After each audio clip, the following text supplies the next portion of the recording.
narine, vous pouvez instiller le sérum physiologique une narine et bloquer l'autre, et ça fait descendre. Quand vous bloquez, dès que l'effort qu'il fait dialato, il va faire sortir ce qu'il a au niveau de la narine, mais c'est pour les plus grands. Pour les plus petits, ce qui est préconisé, c'est mettre carrément un mouche bébé. Moi, je préfère les mouches bébés qui sont stérilisables mieux que les poires. Quand on dit que la poire, la poire, le problème d'elle, c'est pour la désinfecter, c'est difficile. Il y a des germes qui sont à l'intérieur, même si on la lave, on n'arrive jamais à bien nettoyer les parois de la poire. Ou fait-il sur une poire. Donc, mais c'est jamais efficace. Le système à tuyau. Le système à tuyau, vous mettez un coton binobine pour que les sécrétions mettent au niveau de la bouche, et c'est la maman ou le manipulateur qui va aspirer. Vous mettez le sérum physiologique au niveau d'une narine, vous mettez l'embout de ce mouche bébé au niveau de la narine et vous aspirez tout doucement. Mais il faudrait quand même que ce soit fait directement sur la narine. Pour que ce ne soit pas traumatique, parce que c'est un peu douloureux.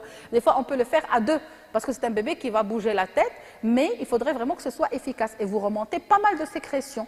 Et puis, on va faire vice-versa de l'autre côté. Ça marche très très bien. Pour les tout petits, moi je préfère les mouches bébés, mais qui sont stérilisables.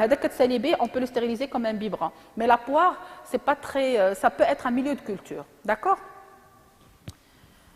Oui?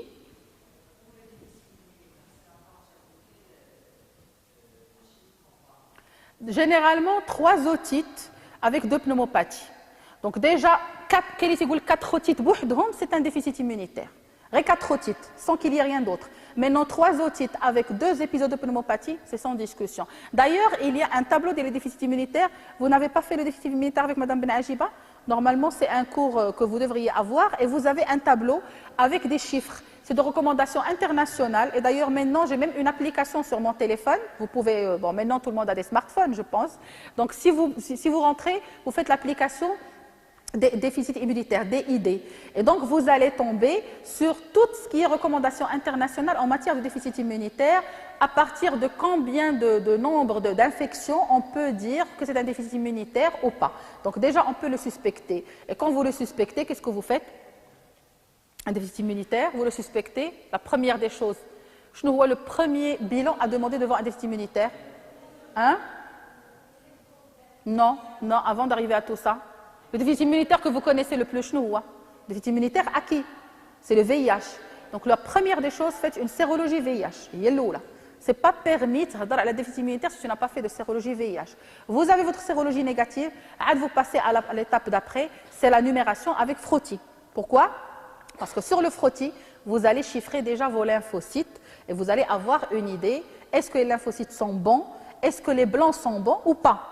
Après, vous avez éliminé tout ça, le dosage pondéral des immunoglobulines et des sous-populations lymphocytaires. Donc, c'est comme ça qu'on va faire le diagnostic d'un déficit immunitaire, mais ne passez pas directement au dosage pondéral si vous n'avez pas au moins une idée sur la sérologie VIH. Et sachez que quand même, les VIH, ça existe chez nous. Mais il y a quand même des cas de VIH qu'on peut découvrir sur de simples infections à répétition. Il faudrait y penser. D'accord ?